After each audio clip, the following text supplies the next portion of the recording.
one day I made the mistake of saying out loud in front of those guys, told them about that dream. There we go. And one of the guys literally put his foot in my back and pushed me out of my comfort zone into a very uncomfortable situation where I had to step up or shut up. And that was August of last year. And every time, I think I told you this, I took one step of obedience, Mark. And every door that I used to have to knock down or push down or get a group of people and just bust through the door, it's like there's no door there now. Just open. It just opened.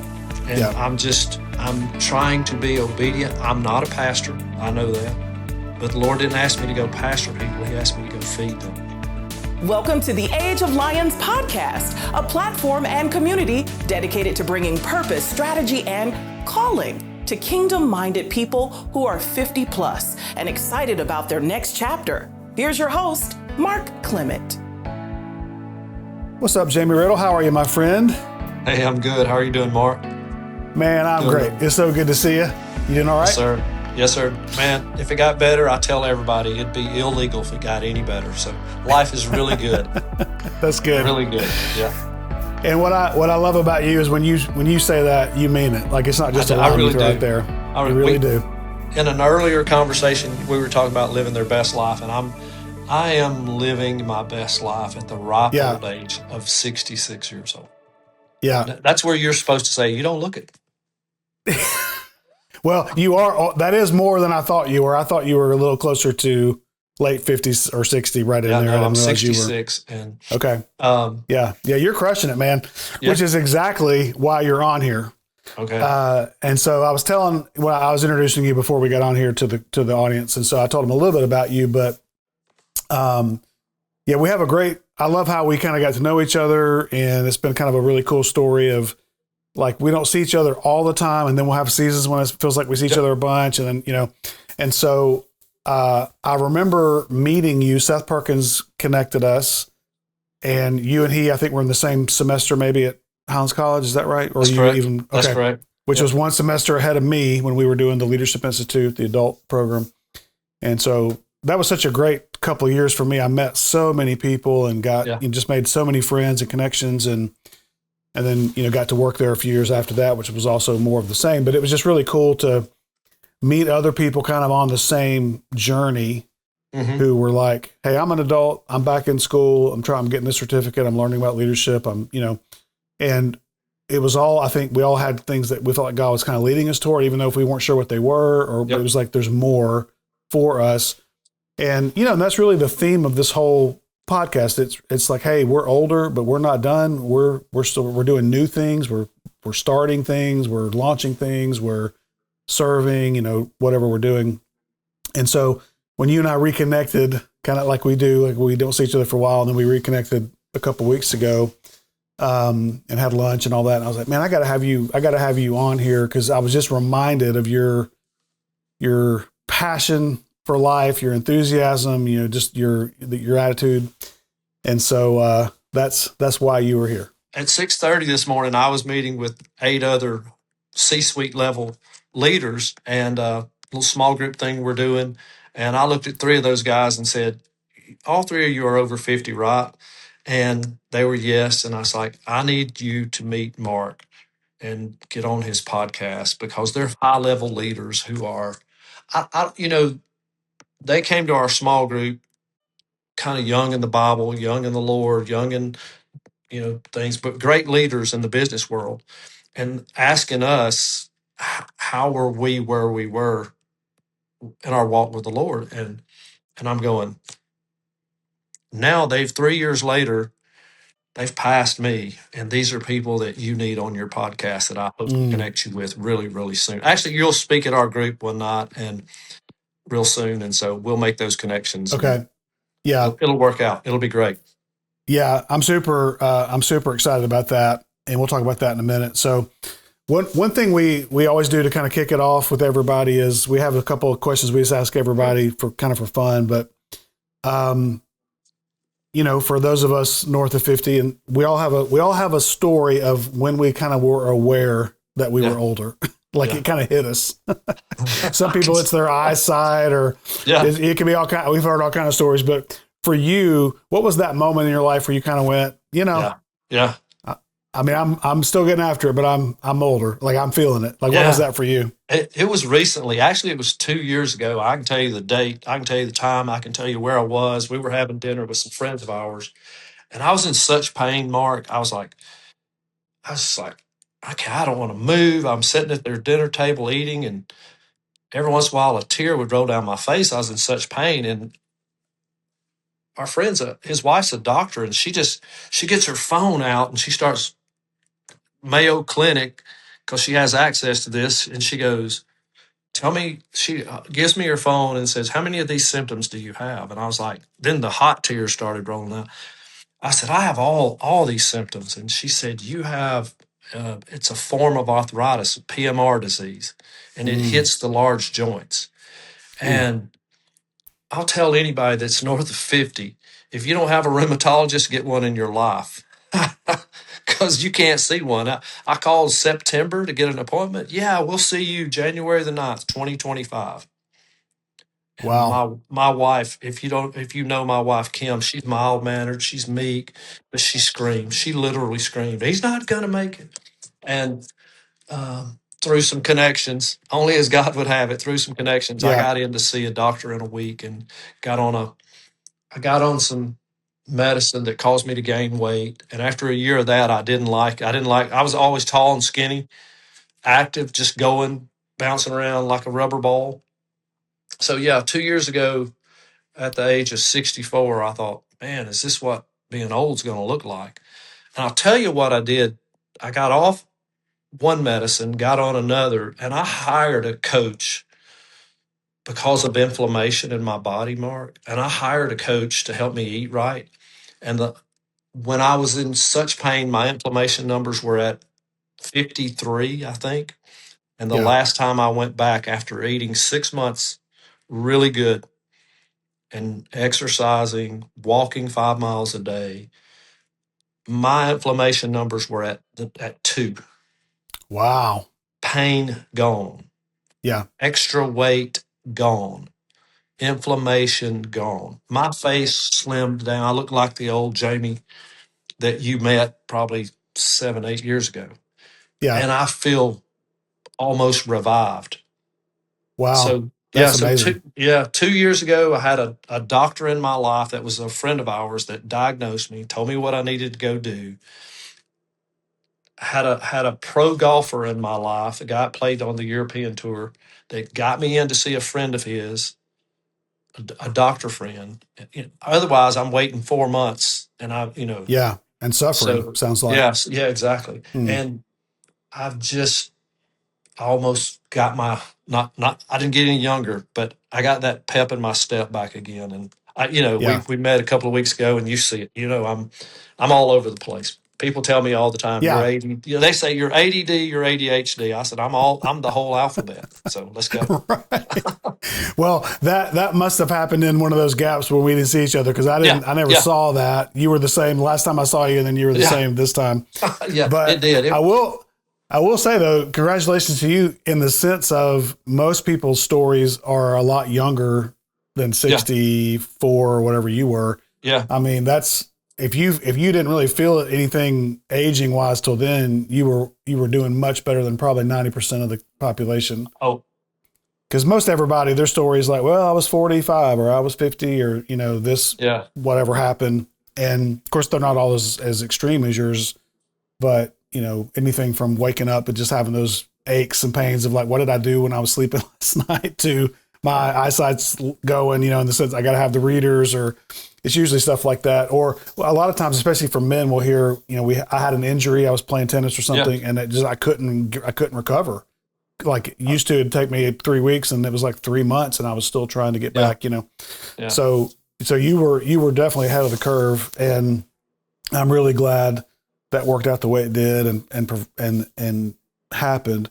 So it sounds like the next thing I typically ask people is, and you're one of these guys who and from everything I've seen, you've aged well. You are still incredibly energetic, all over the place. You've got vision for the future, and we're going to get into that in a second. But on the physical and kind of mental side of it, as opposed to the spiritual side, which we'll transition to, were you being strategic about how you were aging before this happened? Did you have any kind of thing that you were doing to try to help keep your energy, or was this really the turning point?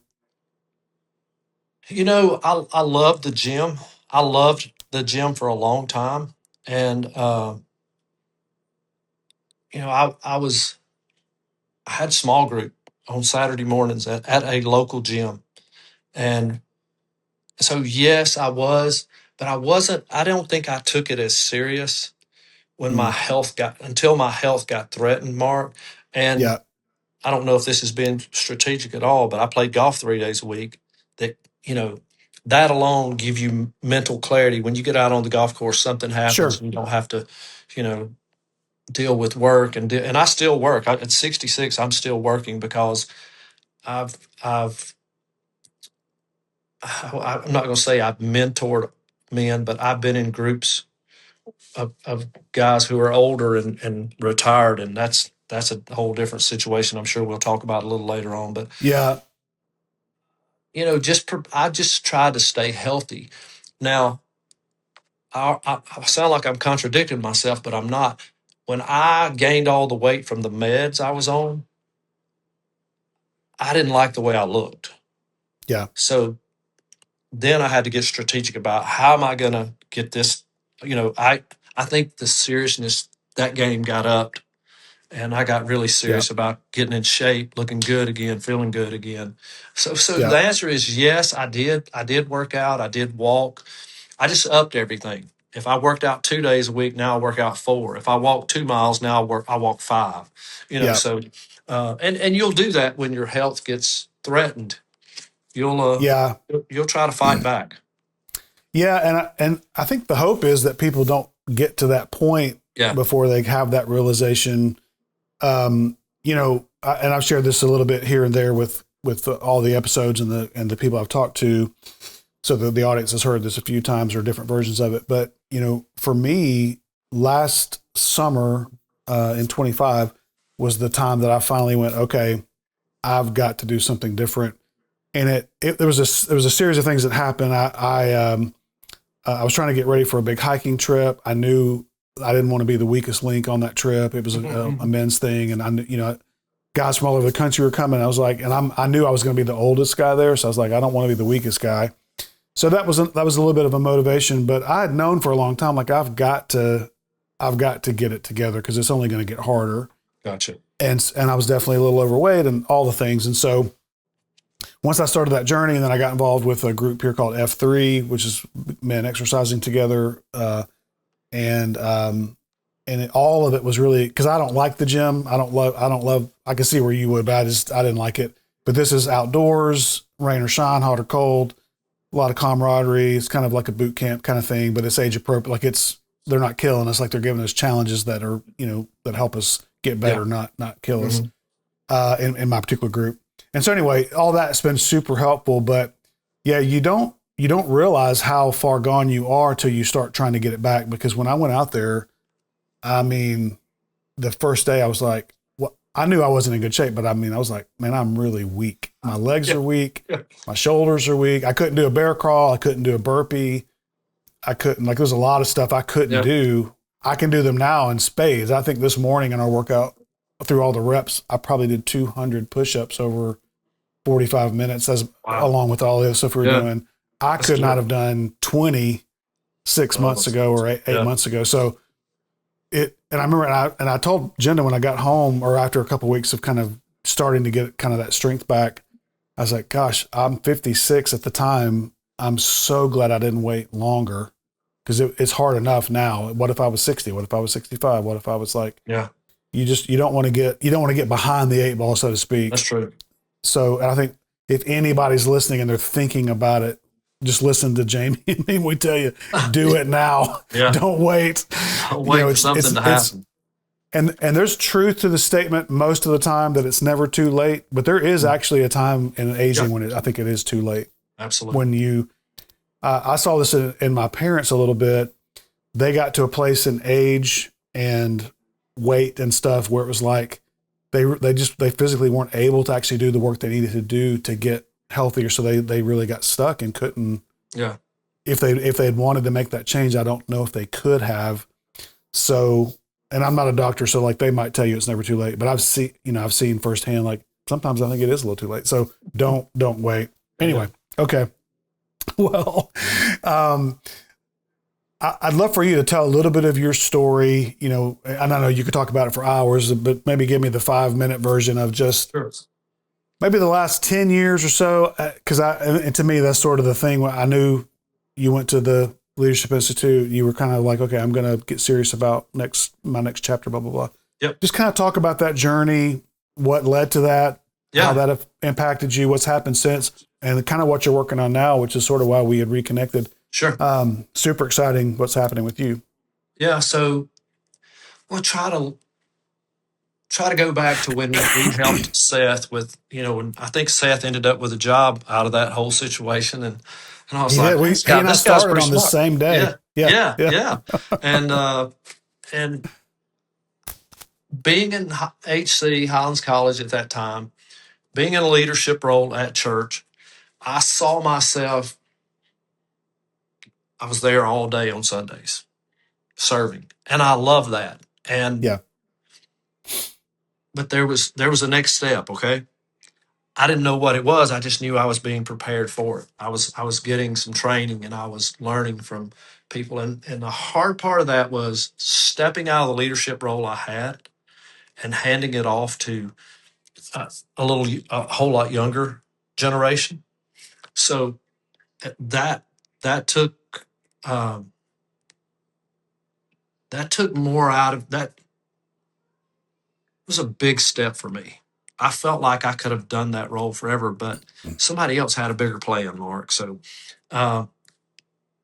in doing that, I stepped away from serving for a couple of years and just started digging into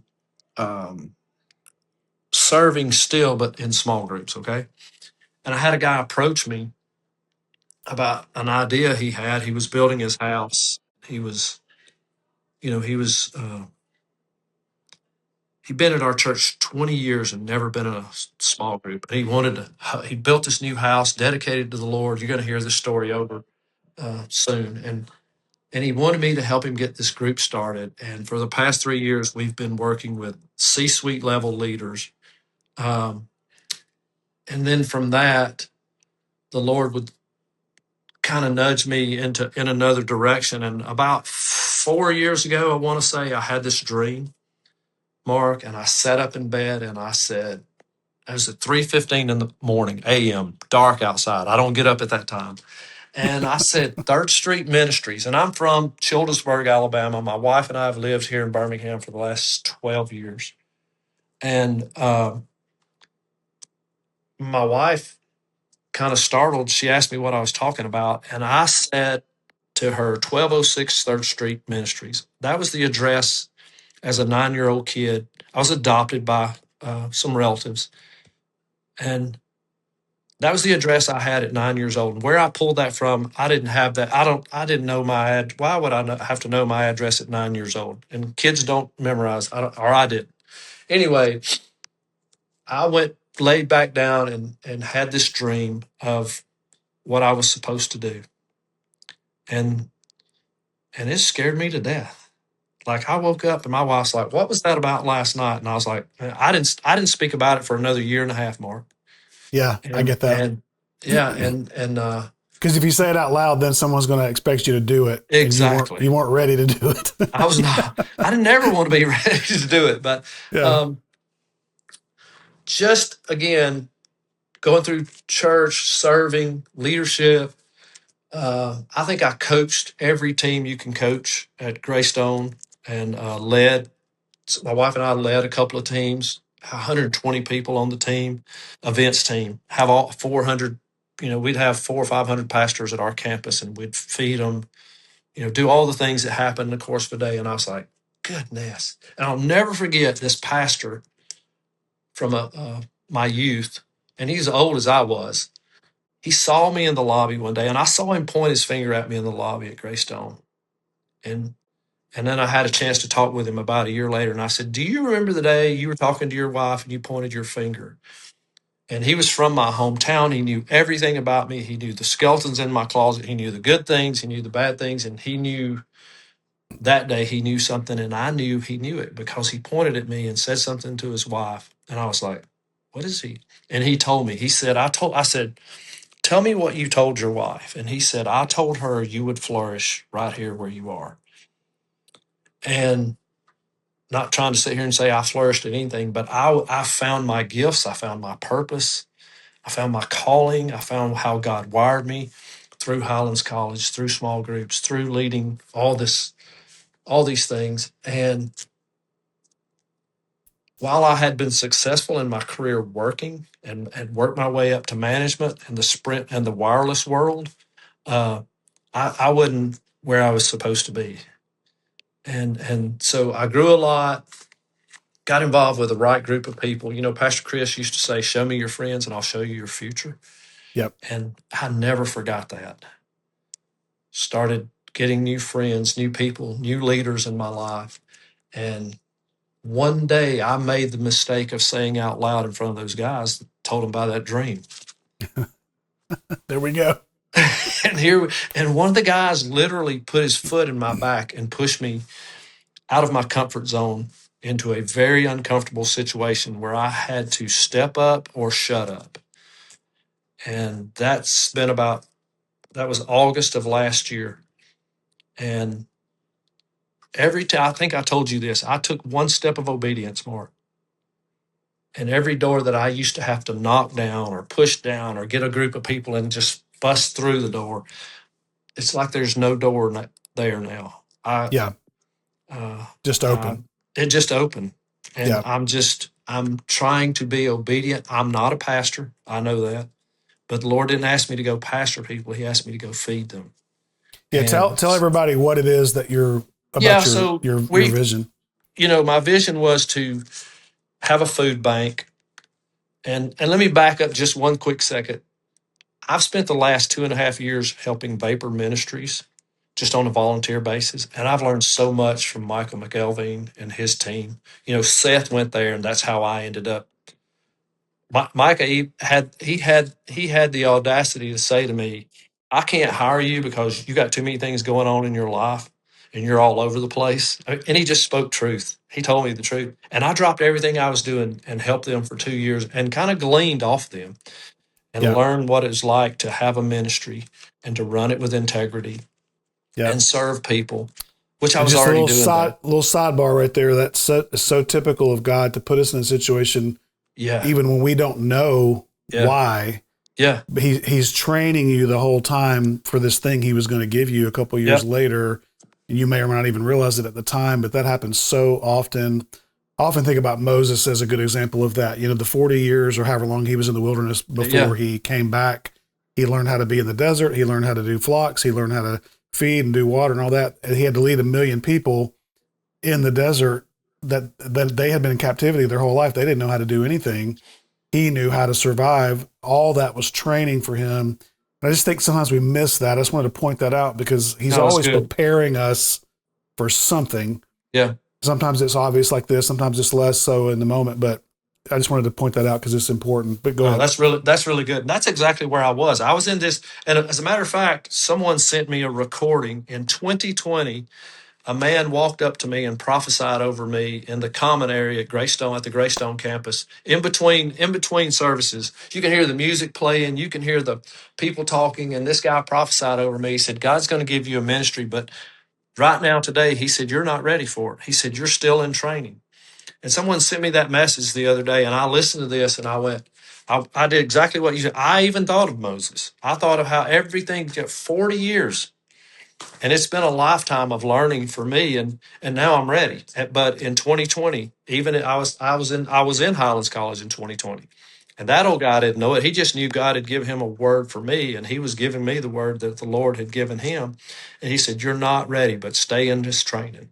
And I've kind of just buckled down, quit doing side things to make money. I was money driven for a long, long time. I was money driven and title driven forever. And none of that means anything to me anymore. And serving others is what I'm called to do. So yeah, we'll be a food bank to start with. It's funny how when you take that one step of obedience, it went from food bank. A lady come up to me at church and said, "Hey, I heard about what you're doing. We've already had 2 serves. Thanksgiving and Christmas. Thanksgiving, we fed 14 families. Everything you had for Thanksgiving, they had 14 families. Christmas, we increased that to 25. Everything you had at Christmas to eat, they had." And this lady came up to me and she said, "Jamie, I heard about what you're doing in Childersburg." She said, "Do you know I know how to get funding? I know how to get grants for low income housing." And I was like, "Where did that come from?" That wasn't on the radar. I've since then had even as today had people say, "Hey, I have a builder who wants to help you build." But at one step of obedience, Mark, every door is slung wide open. But initially, will be a food bank. Uh, we hope to have an education center one day. We hope to have a garden, just a garden, I mean, as simple as a garden for people to. Um, yeah, and I've been approached by so many people. We don't have time for me to name uh, the people who have volunteered and who have offered their money, not money, but their time. And yes, sometimes it'll lead to some form of money if they buy something, purchase something, or just give the ministry money. But it's not all about money. It's about people participating and people being the hands and feet of Jesus and people being a servant instead of us, waiting on somebody to serve us. So that's where I'm headed. I got a lot of people behind me, helping me, pushing me, because I only have a gift and talent of connecting and encouraging people. But God's surrounded me. There's 34 men every Thursday night that encourage me in some way or push me in some way or offer some kind of help, or they have a specific trade that'll fit right in with the ministry. And it's just been amazing. It's really been amazing. But we'll start out as a food bank, just feeding people. And of course, we'll feed them spiritually. Uh, Yesterday, I was down on the property meeting with my cousin, trying to finalize the purchase of a piece of land. And already in the neighborhood, people recognize me. 2 people stopped. I didn't go into the neighborhood. I was right on the outskirts, but they saw me and they stopped and come and hugged me, come and thanked me. And so that just tells me I'm doing the right thing. I'm in the right place doing exactly Yeah. what God's called me to do at a Yeah. late time in life. I love that. I love that whole thing. And one thing I wanted to ask you, just a little bit of a sidebar, but I thought as I was preparing for this and sent you some questions and stuff, this is just something God put on my heart. But one thing you say a lot is God told me, God showed me, blah, blah, blah. And you've mentioned today already someone that was through, one time it was through someone kind of prophesying over you. And by the way, anybody watching this, this is obviously Christian and kingdom focused, that we talk about it all the time. That's not a secret. We are spirit-filled believers. We believe the Holy Spirit leads. That's, if you're not familiar with that, reach out. I'll talk to you about it. But we operate in the flow of God moving and leading and talking. And you're good at that. Not only do you talk about how much it happens, but it happens to you a lot. And so you talked about having a dream, all this kind of stuff. So like God obviously speaks to people in different ways. Some of us multiple ways to one person. You're obviously one of those people. So unpack that a little bit just for everybody listening and watching. Like, talk about how that happens. How did you learn how to do that? Has that always been the case, or is this something you had to kind of work at? Yeah. Just educate us a little bit on that. So I did a study a long time ago called Experiencing God. Henry Blackaby. Was it Henry Blackaby? Wasn't that? Yeah, Henry Blackaby. And every Baptist watching this has done that. And it's wonderful. It changed our church. It caused our church to have revival. And he talks about, I think you're the second person that we've talked to that has referenced that book. Really? That workbook. Yeah. Because the key, I'll say it before you do, is that first line that says, wherever God's working, just go there.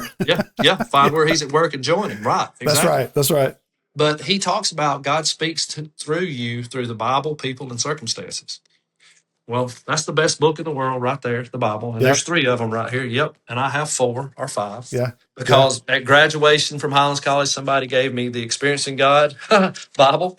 Somebody Okay. gave me the Fire Bible, and my favorite is this Quest Study Bible right here. I keep them right here where I work, and so God speaks to me through His Word. But most people in Greystone know me. About 7 years ago, my wife and I were sitting on our back patio at 8 o'clock in the morning, and a black bear walks through our yard Okay. in the summer. Yep. And we shoot a video. We call the non-emergency number. Cops come. Game warden comes. And I put a post out on Twitter, and I think it was Rick Carley picked up on it and asked me could he use my tweet. And the next thing you That's the know, local news guy for anybody who local doesn't. news guy. We got people all over the world listening. They're like, I Oh don't know no, what vapor oh is. no, I didn't know But that. yeah, You didn't no, tell no, me I we just had want. people. Oh yeah, it's amazing. But go ahead. Well, this gets run on the news all weekend because it's summertime and there's nothing to talk about. And there's a black Yeah. bear just off Highway 280 in the Greystone area, and here's this redneck from Childersburg on TV telling about it. And a lady saw this that I go to church with, and you'll Yeah. remember this name. I'm not going to call her name now, but she sees this on TV and she starts sending me messages. Okay. And she said, "You've slain lions and bears in your life." She said, it's like she read my mail, Mark. She said, Yeah. and she was telling me things, and she said, "I feel like the only Philistine left in your life you have to conquer." And she had no idea this. She said, "Is Highlands College." And the Lord told me, sitting right where I'm sitting today, just a chair over, after 21 days of prayer, He said to me, "Go to Highlands College." And I was like, I heard an audible voice, and I was Yeah. like, I'm 59 years old. I barely Yeah. made it out of high school. I didn't make it out of college. You want me to go back to school? I'm having an argument with myself. Yeah. And for a year, I sought, the Bible says, to seek wise counsel. Yeah. I was just looking for somebody to tell me no. Right. Please tell me I don't have to do this. Please don't. And that lady just, I mean, again, God works in mysterious ways. The Bible's clear on that, okay? But through His Word, through other people, and then the one guy that I talked about earlier, the entire time I was in Highlands College, the 2 years I did that, and every time he would see me, he kept telling me I had a gift. And after a while, I was like, oh, okay, I know it. And I know what it is. Okay. And I could, like right now, I could walk on 3rd Street in Childersburg, and I can walk in any house on that street right now. I couldn't do it to begin with, but I can now. Yeah. And that gift that God gave me, He didn't give you, Mark. He gave it to me. Yeah. Now you have gifts that I don't have, and they work in what you're doing, and my gift just works in what God's called me to do. And That's He's right. wired me for that. And He's given me, there's probably 4 ex-pastors in my life. If this were to evolve to a church on 3rd Street, I've got more than enough pastors to do all He wants me to do is just go out and make somebody feel welcome, comfortable, get them in His house so they can hear His word. Yeah. I don't know if I answered your question, but that's how I hear God Yeah. speak. And I literally, I'm telling you, there's so many times He's shown me how real He is, because I was a little bit of a doubter at times. I was like, God, you're going to show me again. Right. I can tell you multiple. I think I have told you times and you know about how money showed up too. I've told you about how a man walked up to me at prayer and asked me how much money I needed to buy the land to start this ministry. And I'm like, I just looked at him. Yeah. My wife It's incredible. my wife almost shredded his check. I was out of town.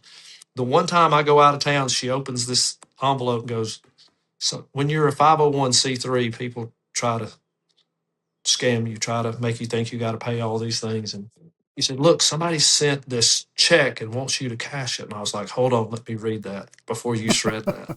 I said, "This is legitimate. Somebody's trying to help us." Right. It was a significant amount of money, very significant amount of money. Yeah. So God's just He's shown Himself to me, not only through His word, not only through people and circumstances, but like Blackerby says, if you look for Him, you'll see Him at work. That's right. It's so true. And I, you hear people ask that question or like, how do you know if God's speaking to you or whatever. And that's a whole topic we're not going to have time to get into today. But the short answer is are you listening? Yeah. I can't remember the passage. You might know the reference, but it basically says his sheep know his voice. They know the shepherd's voice. And so that takes relationship with Jesus, with the Holy Spirit, with the Father. Like it takes time. Right. And he can supersede that anytime he wants to, but he wants to know us. He wants us to know him. It's not a requirement. It's a request. It's a relationship. He made us for that fellowship. Like he just wants to be with us all the time. Just like anybody who's a parent can understand, or a grandparent with kids or grandkids. Like it's the same thing. Like you want to be with your kids. You want to know them. You want them to know you. Like it's that same, that's why he's called God the Father. Like that's the whole model of that whole thing. And so he is looking to speak to us. You mentioned Pastor Chris, he used to talk about tuning out the noise. And it's not that God's not speaking. It's that a lot of times we can't hear him because A, we don't know his voice well enough. And B, there's too much else that we're hearing, too much noise in the world, just static. Distraction that gets in the way. And so it is a bit of a skill to learn how to hear that. And then the second kind of part of the question, I don't think I asked yet, was it easy to obey at first? You kind of mentioned like you would question things, or have you learned how to obey, learned how to trust the voice? Now you know the voice, know it's God speaking to you. And that is, your discernment has probably grown tremendously. So when that's really a message for you or something through the word or. Yeah. So anyway, talk about that a little bit. How have you learned how to say yes, and how great is it when you just say yes and get on? Look, if I just say yes, it's easy. I just told you it took me a year to try to find somebody to tell me, no, you don't need to go to Highlands College. That same year, that same time frame that he told me to go to Highlands College, he also told me to go. You don't know this, so this is something new you're learning about me. I didn't know my mother. My mother left me when I was 9 months old. She left me and my sister, and that had always been a pain point for me. Sure. And at 59 years old, the Lord said, he told me three things to do. He told me to fix things with my ex-wife, and I argued with him. He told me to fix, and I learned from that. I was in the backyard up there pulling logs out of the yard one day, and I grabbed a hold of one, and I heard him say, fix things with your ex-wife. And I was like, no. And I was just not going to. And I grabbed, and I remembered, hold on, you knocked somebody's, was it Joshua, Jacob, whoever's hip he knocked out? I was like, I don't want to die. I was like, Jacob. And I was like, I'm gonna do what you say. But in my mind, I was thinking I'll never see her because I live in Birmingham and you live there. But let me tell you something. The only time she's ever been at my church, she showed up that night. Oh my gosh. And Pastor Chris preached on forgiveness. Of course. And guess what I did? I went and fixed things. Yeah. So I'm giving you a story, but I'm telling you, I was very reluctant because I thought I could come up with that thought, Yeah. And so I learned from that, arguing and fighting back, just to be obedient. So I've evolved. I've actually grown. Some people who hear this may disagree with that, but I've grown. I've surrounded myself with people who pour into me. And if you don't lift me up, if you're pulling me down, I want to help you. But if you don't receive the help, at some point you have to cut bait. You have to go. So I've just surrounded myself with people who lift me up and keep me propped up, hold me accountable. And when I hear the Lord say something, like I said, there was a time I fixed things with my ex-wife. I fixed things with my mother reluctantly. It took me a year to go and do that, but we flew to Texas, spent some time with her, and we have a relationship now. It's not I would love to tell you it's a great relationship. I've seen my mother 4 times in 66 years. Yeah. But God gave me an aunt that raised me that was like a mother. I've had that mother-son relationship with. So I give her a lot of credit. The Bible says to honor your mother and father. So while I honor my mother, she's in Texas and I'm in Alabama. I made a whole lot of effort to go see her, and sometimes that has to be reciprocated. It has to be. So, I mean, we still have a relationship. It's not. I was a very obedient, and God told me to go to Highlands College. And after that, I got scared. I got afraid of what He was going to tell me to do. So I'm just the most obedient person you know right now. If He says jump, I say how high. Yeah. Well, yeah, and I love that. That was sort of my thing too, was when I came back to God in 2017 and sort of got it together after a long season of not being with God. And I talked about that a little bit in the episode about the power of your story, if anybody wants to go back and hear that. But because I love to share that testimony. But the one of my things was when I came back, I just kind of made that decision, like, I'm just going to say yes to whatever He asked me to do. Yeah. And when if there's a no or not yet, or this isn't going to happen, then I'm like, okay, what's next? Like, I had a different mindset than I had when I was younger. And so just like you, it was a process of learning that voice. And, it always lines up with Scripture. It always lines up with the prayerful people around me who are walking with God too, just for kind of accountability. It never contradicts those things. Never contradicts the Word, never contradicts what people who I trust and who are walking with God will tell me. Yeah. So there's ways to know that too. Had some audible voice type of moments. I've had a lot of just that prompting in your spirit where you just feel it or in your mind. And I found too that thankfully He's a very, very patient Father and a very patient God.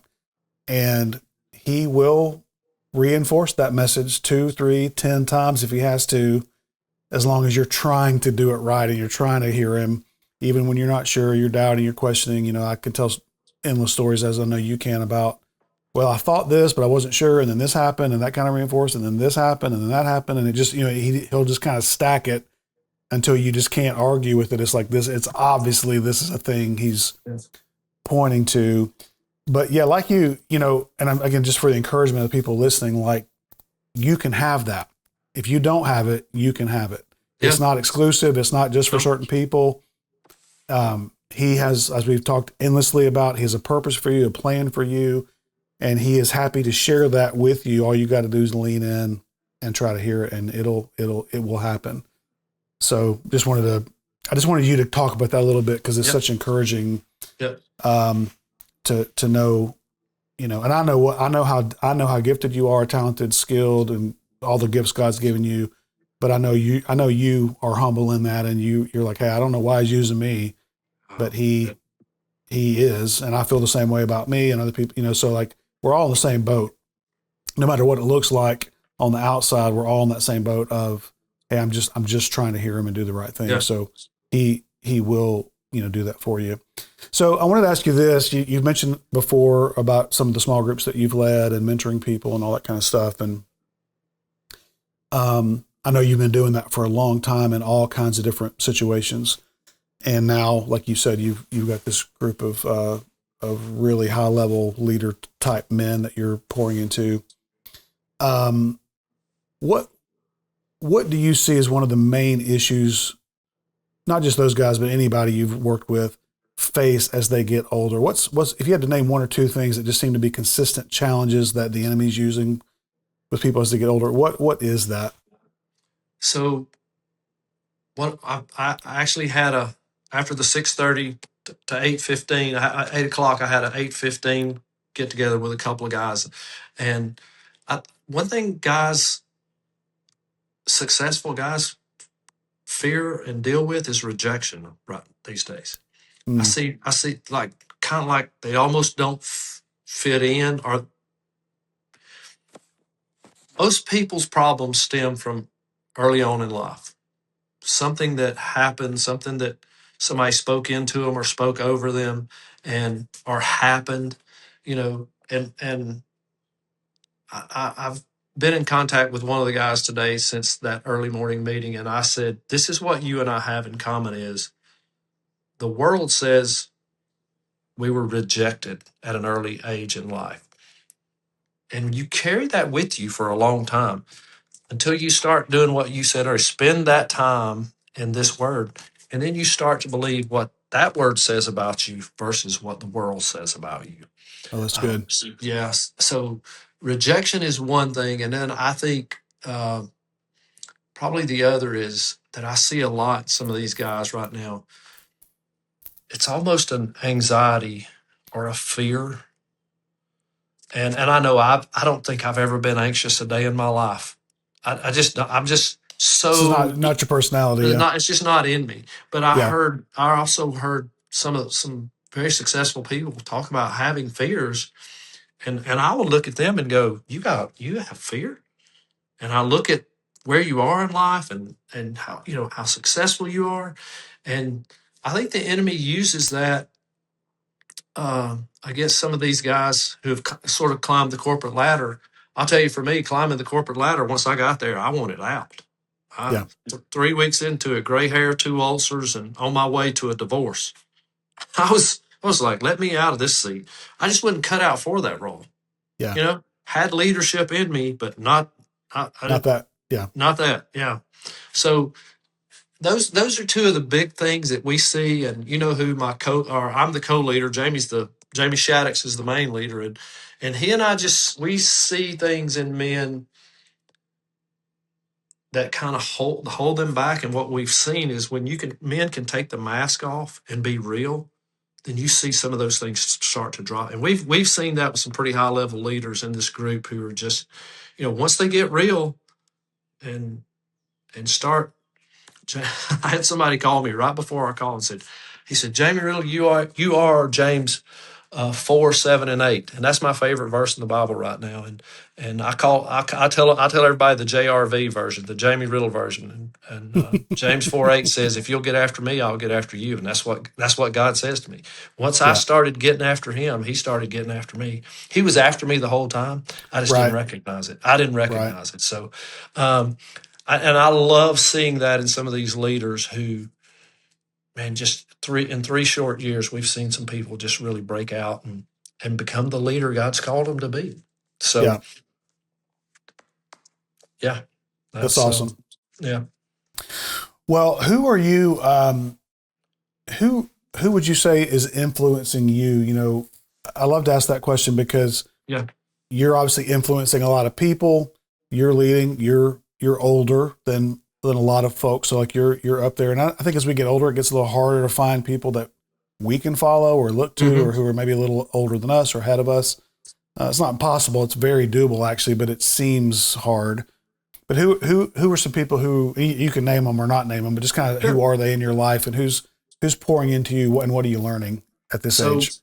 so there's there's more than a couple. I could give you a list, but I have to give Pastor Bronson at the Greystone campus a lot of credit. He has spent some quality time with me and a lot of other guys. He invited me to to be on kind of his lead team, if you Sure. will, and at one time, and I think that helped me to understand him. It also helped me to understand that he didn't have my gift. Again, he didn't have my gifts. His gifts are Right. totally different. Right. I do not want on that stage he's on.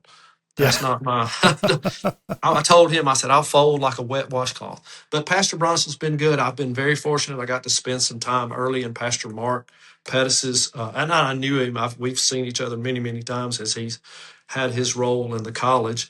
Um, but I got to spend some time with him shortly after he took over for PC, and I cling to everything he preaches every time he's on the stage. And then there's some local guys. Of course, I've mentioned Jamie Shaddix. Um, there's some guys that we pour into. These are some guys I'll introduce you to. Brian Barganier, he's the CFO of a large dental company. Dr. Chris Rothman, who's in that dental company, he's been a huge influence on my life. Jamie Shaddix is just, man, we've just become best friends. Yeah. And you got to have that. You got to have this. And Micah McElveen has been a really big influence on me. I've got to spend some really good time with Seth, and Miss Raquel.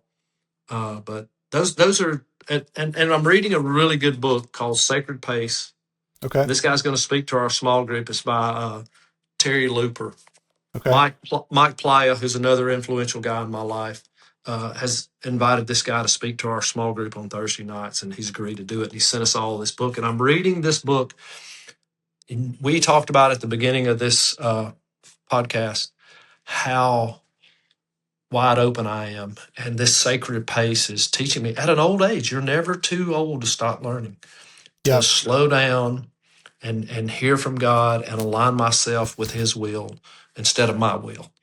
Yeah. And so those are right now. And of course, my wife. I'm a people pleaser by heart. Okay, just by nature, I'm just a people pleaser. But that's who I.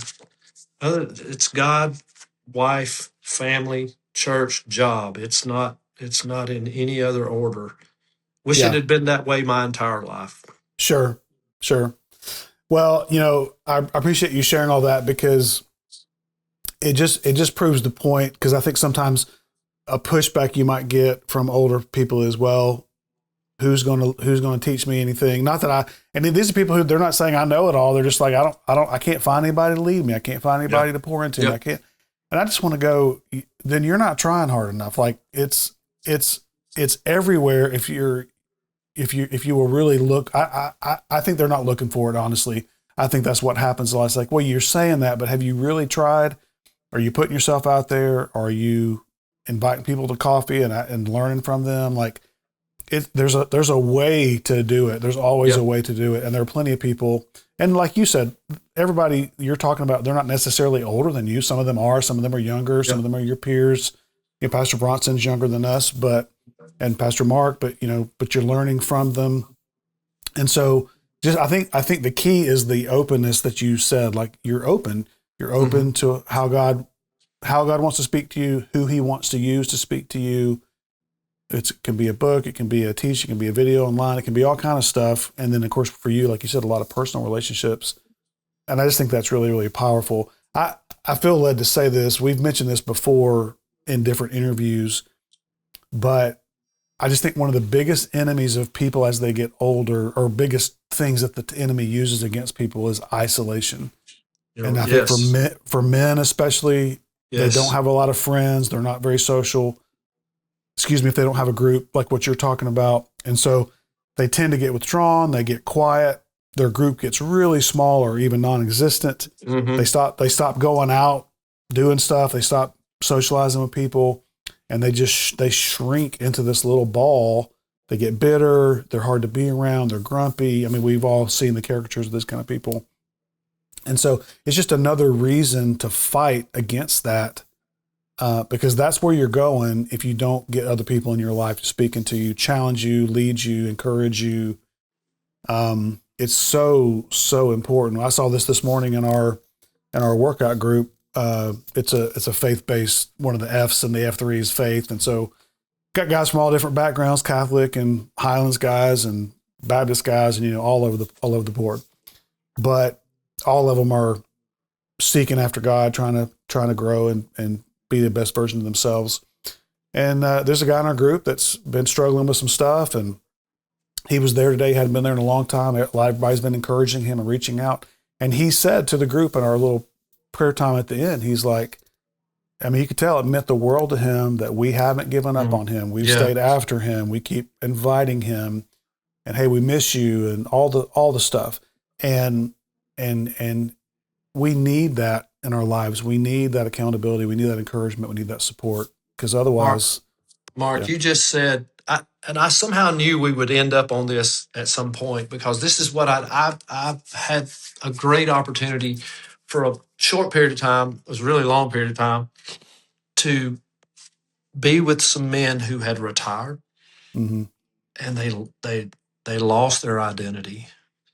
They lost their self-worth. They didn't value themselves anymore. They didn't have anybody, that nobody needed them anymore. And when you get out of community with people, you get on an island, and then you stop believing what the word says, and you start believing what the enemy puts in your head. And I've seen that happen. I've seen them almost go, I don't want to use this word, but they go off a cliff into depression. Yeah.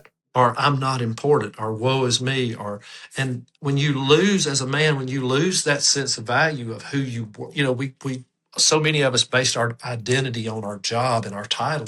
I never got caught up in that. Did I ever want to climb the corporate ladder? Absolutely. Who doesn't? And when I got there, 2 ulcers later, I was like, man, let me get out of here. How do I Yeah. get out of this? And Yeah. I think it's important for men to do just what you said 3 minutes ago. You said, invite somebody to coffee.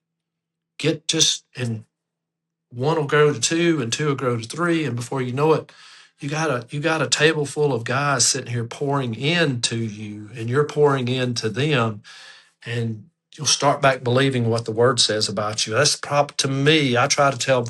I have a daughter and 3 grandchildren, and I just this week I text my daughter, and then she calls me, and she'll say, "What are you trying to say?" And I was like, "Make sure you're pouring in. Make sure." And I know I just sometimes dads just want to remind their kids and their Yeah. grandkids to pour into, and she does a great job. She's a great mom. I don't want anybody to think I just as a grandparent, you got to give them those reminders every once in a while, and that's just what I do with these guys I meet with. Friday morning's my favorite time of the week. I get a 6:30 to 8 o'clock meeting. It's actually a 6:30 to 7:30 meeting. Then a couple of us hang around and have breakfast, and then I go to a 8:15 coffee to 9, and always ends up staying late. If my boss Yeah. sees this, he'll fire me. If he knew I had all this time on Friday morning. Uh, but men need to be valued, and when they lose that, it's a dangerous place to be. Yeah. Really dangerous place to be, Yeah. especially older when they've done really well in their career and kind of lose that. So. Amen, man. It is absolutely the truth. And, I want people to be encouraged, and I think they're going to be encouraged by this conversation because of you've talked about a lot of different things, but just the fact that here you are at 67, 67? 66. Don't get me there yet. Okay. And still growing, still yeah. moving in the right direction, still fighting, still staying relevant, helping other people. Like that's the model. That's what we're trying to do. That's what we're trying to get everybody who listens to this.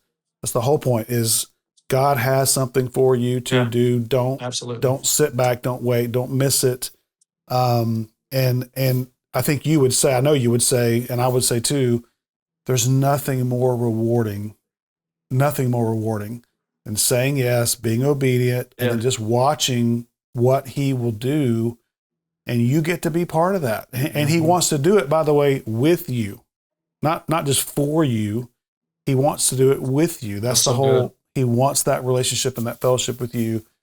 And so, give him what he's asking for, and you'll get all the blessing. That's true. Come on. That's the absolute truth. And I get so fired up. That's the whole point. That's the whole point. So, man, I appreciate you giving some time today. And man, thank you. We had a little technical challenges. I appreciate you fighting through that, and we got it all figured out, got you on here. And so I know it's going to be great. And I know people are going to really love what you said. So, man, I just want to honor you. Thank you. And thank you for all that you're doing. Thanks for having me. I hope that this leads to, because I'll encourage some other guys, and I've got who's next on my list. Shaddix is next on my list, and I've watched this guy grow. I never forget.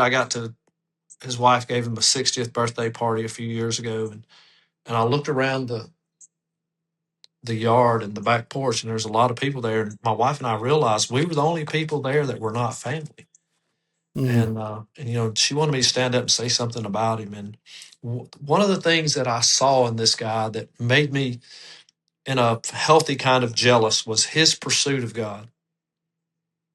And I was like, man, so I knew I wanted him in my life. So that day, being the only non-family there, I just said, hey, we expect to be invited to all your family events since we're so we get the invite over there to that big backyard and swimming pool and back porch they've got. You'll see it soon. You'll speak there, and it's all good. But when you see this, somebody pursue the Lord like he was pursuing God, and he still is, it rubs off on you.